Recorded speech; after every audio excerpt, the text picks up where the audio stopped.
नमस्कार, आप देख रहे हैं हल्ला बोल टीवी। मैं हूं सुशील कुमार सिंह। 10 अप्रैल के बाद नीतीश कुमार मुख्यमंत्री पद से इस्तीफा देंगे और 14 अप्रैल के बाद बिहार में नई सरकार बनेगी। मगर इस्तीफे के पहले नीतीश कुमार विपक्षी विधायकों को तोड़ने में लगे हैं। आखिर क्या है इरादा, आइए जानते हैं हल्ला बोल टीवी के editor in chief Deepak Sharma से। इरादा बिल्कुल साफ है सुशील जी। इरादा ये है कि नीतीश कुमार जानते हैं कि तभी तक भारतीय जनता पार्टी के शाह मात के खेल में वे उपयोगी रहेंगे, मजबूत रहेंगे, जब तक उनके पास विधायकों की संख्या है, विधायकों का संख्या बल है। और नीतीश कुमार इस संख्या बल को बढ़ाने की कोशिश कर रहे हैं।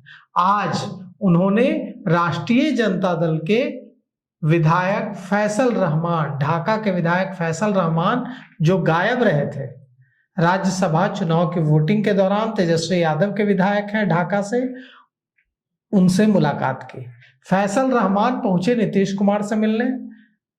अपनी फोटो भी फैसल रहमान ने, आज जो उनकी मुलाकात हुई है नीतीश कुमार के साथ, उसकी तस्वीर डाली है सोशल मीडिया में और लिखा है कि हमने नीतीश कुमार से मुलाकात की ढाका के विकास के लिए।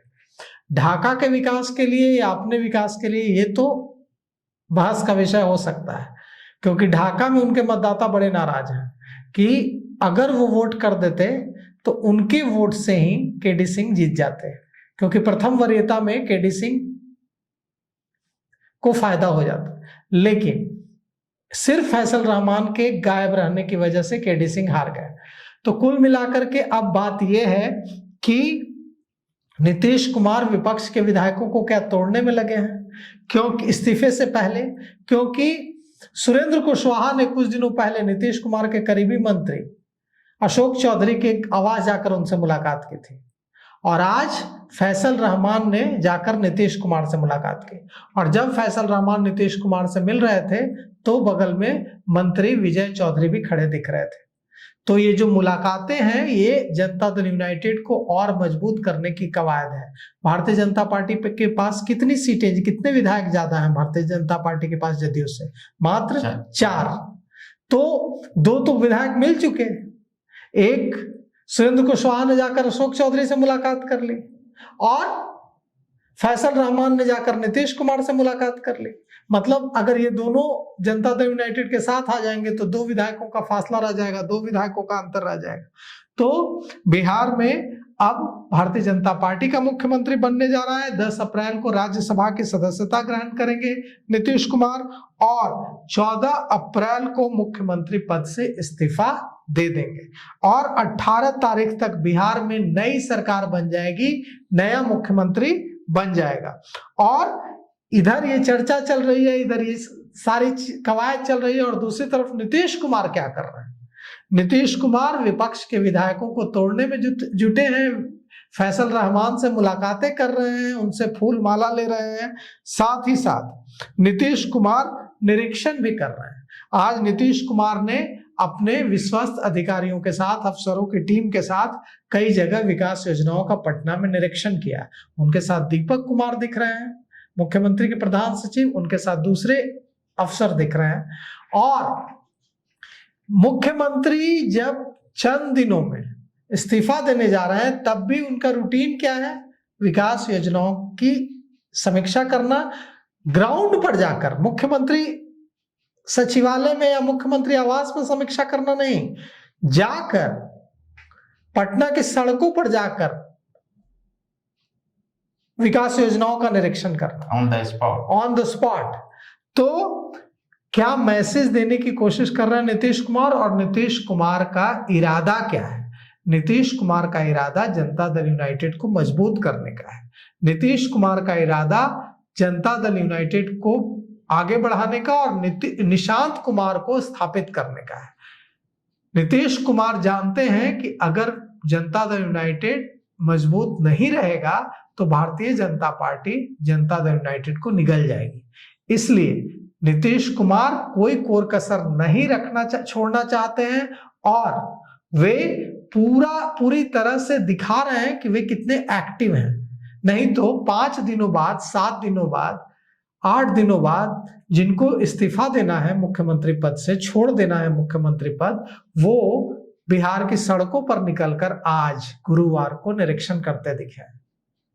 मतलब बिल्कुल साफ है, वे मुख्यमंत्री पद छोड़ रहे हैं लेकिन बिहार के लोगों से कनेक्ट रहना चाहते हैं। अब सब आपके मन में चल रहा होगा कि ठीक है, 18 अप्रैल तक भारतीय जनता पार्टी की सरकार, जिसमें Janata Dal United junior partner के रूप में शामिल होगा, ये सरकार बन जाएगी। तो मुख्यमंत्री कौन बनेगा?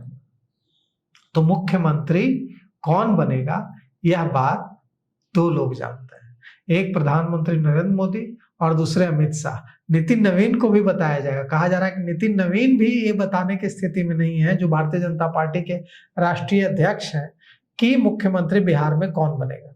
तो वहां से जो लिफाफा आएगा उसमें किसका नाम होगा और कौन उस लिफाफे के खुलने के बाद भारतीय जनता पार्टी के विधायक दल का नेता चुन लिया जाएगा सर्वसम्मति से, यह बात कोई नहीं जानता है।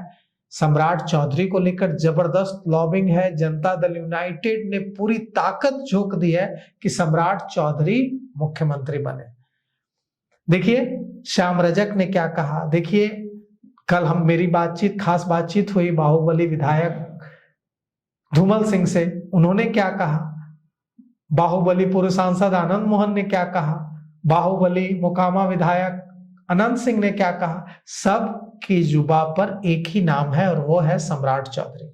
सम्राट चौधरी जनता दल यूनाइटेड की पसंद है, सम्राट चौधरी बाहुबलियों की पसंद है और सम्राट के पक्ष में जबरदस्त लॉबिंग हो रही है।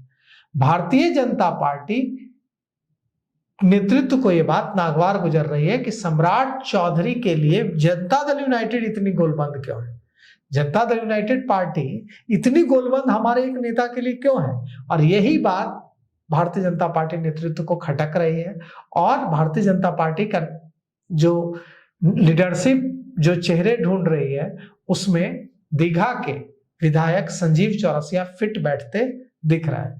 दीघा के विधायक संजीव चौरसिया रेस में, सीएम पद की रेस में सबसे आगे चल रहा है और सम्राट चौधरी भी रेस में है, लेकिन जदयू की जबरदस्त लॉबिंग उनको भारतीय जनता पार्टी के नेतृत्व के नजर में, उनका जो सम्राट चौधरी को तो भारतीय जनता पार्टी नेतृत्व आगे बढ़ा ही रही थी, लगातार आगे बढ़ा रही थी।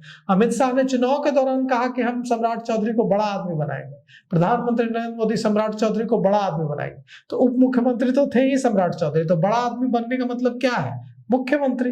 तो कुल मिलाकर के बात यह है कि सम्राट चौधरी से कोई प्रॉब्लम नहीं है, सम्राट चौधरी के नाम पर कोई दिक्कत भी नहीं है, सम्राट चौधरी को बना भी सकती है भारतीय जनता पार्टी। लेकिन जो जनता दल यूनाइटेड की ओर से प्रेशर पड़ रहा है कि सम्राट चौधरी को बनाइए, यही बात भारतीय जनता पार्टी लीडरशिप को खटक रही है।